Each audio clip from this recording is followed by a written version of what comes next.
பொண்டாட்டிக்கிட்ட வந்து சொல்றாரு, மா நான் செத்துலான்னு இருக்கேன், இல்லை நீ எங்கேயாவது போய் வாழு, என்னால் என்ன பண்ண முடியல, தைரியமாக இருக்க முடியல, உன் நகையெல்லாம் எடுத்து போட்டேன், என்னை சைனாக்காரன் ஏமாற்றி விட்டான், கண்டெய்னரில் வந்ததெல்லாம் மண்ணா வந்திருக்கு, நான் என்ன பண்ணுறது தெரியல, நான் தோத்துட்டேம்மா, இனிமேட்டு நான் பிஸ்னஸ் பண்ணவே லாக்கி இல்லை.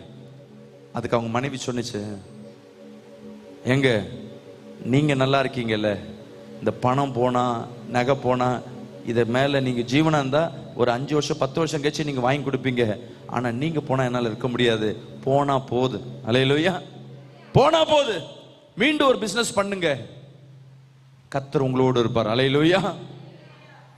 மனைவி சொன்ன உடனே இவருக்கு அந்த 40 லட்ச ரூபா போன தோல்வி என்ன பண்ணல, இருதயத்தில் பெருசா தெரியல. காரணம் என்ன? என் மனைவி எனக்கு சப்போர்ட் பண்ணிட்டான், அல்லேலூயா.